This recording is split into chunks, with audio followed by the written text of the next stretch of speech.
అందరికీ నమస్కారం. సంకల్పయాత్ర ఇది రాజకీయ యాత్ర కాదు, దైవ సంకల్పం.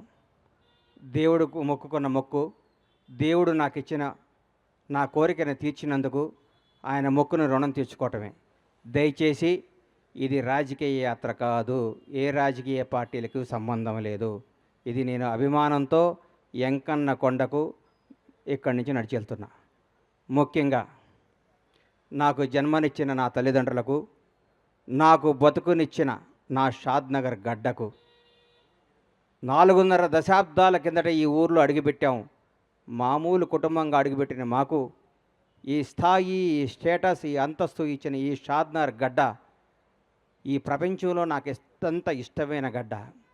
అలాగే నా జీవితానికి అర్థం చెప్పి నేనున్నాను అని నన్ను ముందుకు నడిపించిన నా దైవ సమానులు పవన్ కళ్యాణ్ గారికి ఈ సందర్భంగా ఇంకొకసారి హృదయపూర్వక కృతజ్ఞతలు తెలియజేసుకుంటూ నా అడుగు ముందుకేస్తున్నాను. ఇది విచిత్రమో దైవ నిర్ణయమో నాకు తెలియదు. నేను హైదరాబాద్ మెగాస్టార్ చిరంజీవి గారిని చూద్దామని పోయా. ఫస్ట్ ఆయన హీరోగా నటించిన సినిమా నా థియేటర్లో ఆడుతుంది. ఈరోజు ఇక్కడ సంకల్ప యాత్ర మొదలు పెడుతున్నా. ఎందుకంటే నాకు అదృష్టం ఏముంది, ఇది సంకల్పం. ఓ రోజు ఉదయాన్నే 4 గంటలకి 4:30కి నేను నిద్రలేసే అలవాటు. లేవంగానే నా ఫోన్ చూస్తే నంద్యాలలో చంద్రబాబు నాయుడు గారు అరెస్ట్ చేస్తున్నారు అని చెప్పారు. షాక్ అయిపోయాను. ఇదేంద్రా నాయన చంద్రబాబు గారిని అరెస్ట్ చేయటం అని. నేను అనుకున్నాను చంద్రబాబు గారిని గుంటూరు తీసుకొస్తారు, అక్కడ బెయిల్ ఇస్తారు. బెయిల్ ఇచ్చినాక ఒక నాయకుడు 15 ఏళ్ల పాటు ముఖ్యమంత్రిగా చేసిన మహోన్నత వ్యక్తి, 40 ఏళ్ల సుదీర్ఘ రాజకీయ జీవితం కలిగిన వ్యక్తి, ప్రపంచవ్యాప్తంగా తెలుగు వాడికి గుర్తింపు తీసుకున్న మహోన్నత శక్తి ఆయనకి ఎందుకు జరుగుద్దులే అనుకున్నాను. సాయంత్రం వరకు ఆ నిద్రాహారాలు మాని చూస్తూ ఉన్నాను, ఎప్పుడు వస్తుందా అని. రాంగాలే ఆయన జైలుకి పంపిస్తున్నామన్నారు. అప్పుడు కూడా మనసును చంపుకున్నాను.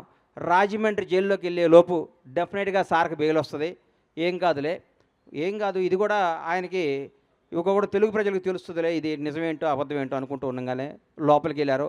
1వ రోజు, 2వ రోజు, 3వ రోజు, 4వ రోజు, అలా రోజులు గడుస్తున్నాయి. సార్ బయటికి రావట్లేదు. లోపల ఏం చేస్తున్నారని చిన్న టెన్షన్, చిన్న భయం స్టార్ట్ అయింది.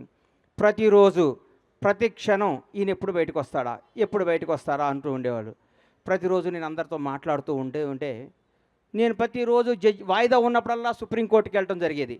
ఎందుకు? అందరికంటే ఆ తీపి వార్త, ఆ మంచి వార్త, సార్కి బెయిల్ వచ్చింది అన్న మాట నేనే వినాలి ఫస్ట్ అన్న స్వార్థంతో ప్రతిరోజు ఢిల్లీ వెళ్ళి కూర్చుంటూ ఉండేవాడిని. ఢిల్లీ వెళ్ళి కూర్చుంటే ఒకరోజు కంపల్సరీ ఈయనకి బెయిల్ వస్తుంది, అందరూ హ్యాపీగా ఉండండి అందరూ అనుకోవటం జరిగింది. మాట్లాడుకున్నాం. ఆ రోజు మా శివాజీకి చెప్పాను, శివయ్య ఈసారి సార్కి బెయిల్ వచ్చేస్తుంది, ఇంకా హ్యాపీ, ఇంకా ఏం కాదంటే మానాడు అన్న రోజు మా వాడు నీది యథార్థవాదే లోక విరోధి, వాడు యథార్థాలు మాట్లాడతాడు కాబట్టి మా తమ్ముడు ఎప్పుడు లోకానికి విరోధి అవుతుంటాడు. ఎవరు ఏమనుకున్నా, ఎవరు ఎన్ని అనుకున్నా, ఏదనుకున్నా మా వాడు స్టైల్ మారదు, మా వాడు పందా మారదు. ఇది ఏం చెప్పిందో అదే మాట్లాడతాడు. మనస్సాక్షినే మాట్లాడే వ్యక్తి శివాజీ నేను మాట్లాడుకున్నాను. ఎల్లంగాలే జడ్జి గారి ముందు కూర్చున్నాను. సార్ది వచ్చింది, బెయిల్ వస్తుంది, 1 గంటలో సార్ బెయిల్కి వచ్చేస్తుంది, హైదరాబాద్ వెళ్ళిపోతే ఆనందం చూస్తే ఆ గౌరవ న్యాయస్థానంలో ఆ జడ్జి గారు ఒకటే మాట అన్నారు, ఇది నాట్ బిఫోర్ మీ అని ఫైల్ పక్కన పడేశారు. గుండె జారిపోయింది. అప్పటికే దాదాపు 43 రోజులు 42 రోజులు అయిపోయింది. ఇంకెప్పుడు బెయిల్ వస్తుందని చిన్న భయం స్టార్ట్ అయింది. నడుచుకుంటూ బయటకు వచ్చాను. ఆకాశం వైపు చూశాను. 7 కొండల వాడు కనపడ్డాడు. అయ్యా, మానవ మాత్రులు ఇది చేసే పనిలా కనిపిస్తలేదు. 7 కొండల వాడా, చంద్రన్నని ప్రాణాలతో బయటికి తీసుకురా.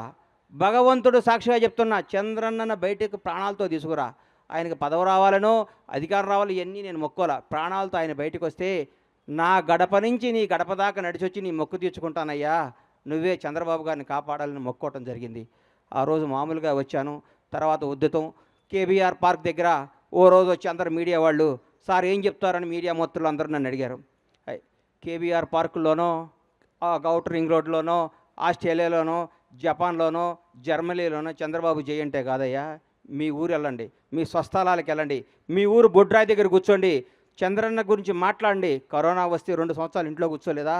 నెల రోజుల పాటు మనకి బతుకునిచ్చిన చంద్రబాబు నాయుడు గారి కోసం మనం నెల రోజులు కష్టపడలేమని ఉద్యమాన్ని తెలరేపితే సోదరిమణులు ఆ రోజు ఐటీ పీపుల్స్ అందరూ మన తేజస్విని కానీ ఆ టీం అందరూ కానీ మా శివాజీ కానీ మేమందరం ఒక టీంగా వచ్చి గచ్చిబౌలిలో ఆ రోజు అద్భుతమైన జరిగి భగవంతుడి దయ వల్ల ఏడుకొండల వాని ఆశీస్సుల వల్ల దైవ సంకల్పంతో 52వ రోజు మహానేత తెలుగు జాతి గర్వించదగ్గ తెలుగు బిడ్డ నారా చంద్రబాబు నాయుడు గారు బయటకు వస్తుంటే నాలో టెన్షన్ ఏ విధంలో ఉన్నారో లోపల ఎట్లున్నారో 52 రోజుల పాటు ఎలా కుంగిపోయి ఉన్నారని బయటకు వస్తుంటే జూలు పడిచిన సింహంలాగా తెలుగువాడి గర్వంలాగా తెలుగువాడు తేజస్సులాగా ఎస్ నేనున్నా ఈ జైళ్ళు ఈ వ్యక్తులు ఈ కుతంత్రాలను నేను చేయలేవు తెలుగు ప్రజల కోసం నేనున్నాని అని అడిగేస్తుంటే ఆ ఉత్సాహంతో ఉర్రెక్కింది ఆ రోజు నుంచి చంద్రన్న నీలాంటోడు తెలుగు జాతికి కావాలి కదా మొక్కొని ఆ మొక్కు తీరటానికి అడిగేస్తున్నాను ఇది రాజకీయ యాత్ర కాదు ఇది దయచేసి రాజకీయంగా కానీ కాంట్రవర్సీగా చూడొద్దని చేతులెత్తి నమస్కరిస్తూ మీకు తెలియజేసుకుంటూ ఈ యాత్ర విజయవంతం కావాలని ఈ యాత్ర ద్వారా ఏడుకొండలవాడు ఆశీస్సులు పొందాలని నాతో పాటు నా అడుగు ప్రతి చంద్రబాబు అభిమాని అడుగుది ప్రతి తెలుగువాడి అభిమానం అడిగిది ఈ అడుగు నాది కాదు ఈ కోట్ల మంది తెలుగు ప్రజలు అడిగిది జై చంద్రబాబు ఈ అవకాశం ఇచ్చిన ఏడుకొండల స్వామికి నాకు సహకరించిన నా షాద్నగర్ ప్రజలందరికీ హృదయపూర్వక ధన్యవాదాలు తెలియజేసుకుంటూ మీ సహాయ సహకారాలు మీ అభిమానం మీ ఆశీస్సులు ఉండాలని కోరుకుంటూ సెలవు తీసుకుంటున్నాను థ్యాంక్ యూ